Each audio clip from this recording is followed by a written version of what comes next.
Second semester, fourth semester और six semester के almost exam and हो चुके हैं। सेकेंड और फोर्थ सेमेस्टर के एग्ज़ाम अभी भी चल रहे हैं और कुछ सब्जेक्ट्स के एग्ज़ाम अभी स्टार्ट होने बाकी हैं। देखिए, बहुत बड़ा सवाल जो बच्चों ने मेरे से पूछा बार बार कि भाई अगर हमारी सेकेंड, फोर्थ या सिक्स सेमेस्टर में बैक आ जाती है या हम एब्सेंट हो जाते हैं, मतलब कि आपकी ईआर आ जाती है, तो क्या होगा, क्या करना होगा। देखो यार, मैं आपको पहले तो एक चीज़ बता दूं, आपका बैक आने का क्या कारण हो सकता है। माइट भी आपने या तो पढ़ाई नहीं करी या आपने अपने आंसर शीट के अंदर प्रेजेंटेशन अच्छे से नहीं दिए, तो इस वजह से माइट भी आपकी बैक आ सकती है, आपकी ईआर आ सकती है। ठीक है। आपका एब्सेंट होने का कारण क्या हो सकता है। या तो आपने जब आंसर शीट, जब आप एग्ज़ाम देने गए, आपने अटेंडेंस शीट को फिल नहीं किया, उसको साइन नहीं किया, ठीक है, या आप एक्चुअल में ही पेपर देने नहीं गए, तो भी आपका एब्सेंट मार्क वहाँ पर लग सकता है। तो पहले तो मैं ये बोलूँगा आप लोगों को, भाई ना तो कोशिश करो कि ये ट्राई करो आप लोग कि सबसे पहले जब आप एग्ज़ाम दो तो अपनी अटेंडेंस शीट आप ज़रूर फिल करो, उसको साइन करें। दूसरी चीज़, आप अपने को पढ़ाई बहुत अच्छे तरीके से करो ताकि भाई आपका ना ईआर या बैक आए ना। बिकॉज मेरा मानना है कि ईआर या बैक आने का मतलब है आपके लिए फिर एक प्रॉब्लम होगी, फिर वो सब्जेक्ट आपको वापस से पढ़ना पड़ेगा। तो चलिए इस बारे में डिटेल से बात करेंगे इस वीडियो के अंदर। पहली बार आए हो सब्सक्राइब जरूर कर लेना, बेल आइकन भी आपको प्रेस करना है। कुछ सब्जेक्ट्स की क्लासेस ऑनलाइन मोड पर, जैसे company law, finance for everyone etcetera, इनका डिटेल आपको डिस्क्रिप्शन मिल जाएगा। हम लोग ऑनलाइन मोड पर ये क्लासेस आपको प्रोवाइड करते हैं। तो देखो यार, एक सिंपल सी चीज़ पहले आपको ये समझनी है कि दिल्ली यूनिवर्सिटी में प्रमोशन का क्राइटेरिया क्या होता है। बहुत ध्यान से समझिएगा मेरी बातें। देखो, जैसे फॉर एग्जांपल फर्स्ट ईयर में आपके 14 सब्जेक्ट हैं, 14 सब्जेक्ट्स आपके फर्स्ट ईयर में हैं, सेकंड ईयर में भी आपके सपोज 14 ही सब्जेक्ट्स हैं। तो एक ईयर से दूसरे ईयर में अगर आपको प्रमोट होना है तो उस पर्टिकुलर ईयर के कम से कम 50% सब्जेक्ट आपको क्लियर करने होंगे। यानी कि जैसे फर्स्ट ईयर में अगर आपके 14 सब्जेक्ट हैं तो मिनिमम 7 सब्जेक्ट्स अगर आपने क्लियर कर लिए फर्स्ट ईयर के, मैं दोनों सेमेस्टर को मिला के बात कर रहा हूँ एक साल में, तो आप नेक्स्ट ईयर में प्रमोट हो जाओगे। अदरवाइज़ आपको वो ईयर वापस से रिपीट करना पड़ता है फिर। ठीक है, ये तो हो गया आपका प्रमोशन क्राइटेरिया समझने के लिए।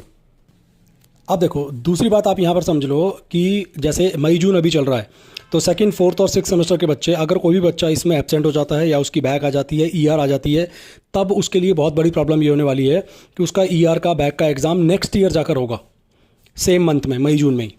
ठीक है, और ज़्यादा प्रॉब्लम पता है किसको है, ज़्यादा प्रॉब्लम है सिक्स सेमेस्टर वाले बच्चों को। बिकॉज उनका तो पूरा एक साल बेकार हो जाएगा अगर सिक्स सेमेस्टर में किसी बच्चे की बैक आ गई तो। इसलिए सिक्स सेमेस्टर में जब भी, या तो आप हो या आपका एग्ज़ाम हो चुका है या आप फ्यूचर में आने वाले हो सिक्स सेमेस्टर में, तो भाई एक बात का ध्यान रखना, आपको बहुत केयरफुली सिक्स सेमेस्टर को प्रिपेयर करना है, क्योंकि वहाँ पर बैक आने का मतलब है आपका पूरा एक साल आप वेस्ट कर लोगे, जिसकी वजह से आपको फर्दर एडमिशन लेने में भी प्रॉब्लम आने वाली है, आपकी ग्रेजुएशन लेट होगी, आपको डिग्री लेट मिलेगी, मतलब सारी चीज़ें प्रॉब्लम क्रिएट करने वाली हैं अगर आपका सिक्स सेमेस्टर में बैक आता है। तो कोशिश करिए, मैं तो बोलता हूँ किसी भी सेमेस्टर में आपका बैक ना आए, ईआर ना आए, आप एब्सेंट ना हो। ठीक है, मगर अगर ऐसा हुआ, स्पेशल सिक्स सेमेस्टर वालों को ज़्यादा प्रॉब्लम फेस करेंगे, क्योंकि नेक्स्ट ईयर फिर उन्हें एग्ज़ाम देना पड़ेगा। और आपके पास, अगर आप पुराने बैच के बच्चे हैं सिक्स सेमेस्टर के, तो आपके पास तो लिमिटेड टाइम होता है, यानी कि आई थिंक 5 ईयर का टाइम आपको मिलता है अपनी ग्रेजुएशन कंप्लीट करने के लिए। अगर आपने 5 साल के अंदर अपनी ग्रेजुएशन कंप्लीट नहीं करी, then there would be again an issue, आपको माइट भी पूरी ग्रेजुएशन वापस से रिपीट करनी भी पड़ सकती है।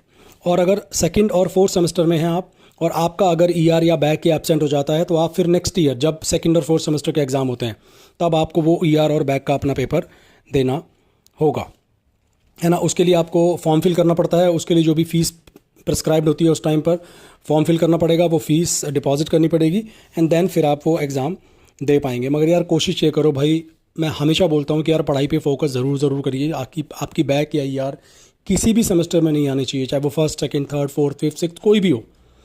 क्यों लानी है मैं बैक। ठीक है, एब्सेंट से बचने का तरीका, जेन्युइनली अगर आप एब्सेंट हैं वो तो देखो एक अलग इशू है, बट मैं हमेशा ये भी समझाता हूँ आप लोगों को कि हमेशा अपनी अटेंडेंस शीट आपको ज़रूर फिल करनी है जब आप अपना एग्ज़ाम देने जाएं। वो आपके पास एक प्रूफ होगा, अगर बाई चांस आपकी एब्सेंट मार्क कर दी गई तो एटलीस्ट आप प्रूफ दिखा सकते हो, जी मैं तो एग्ज़ाम देने गया था, तो मेरी आंसर शीट कहाँ है।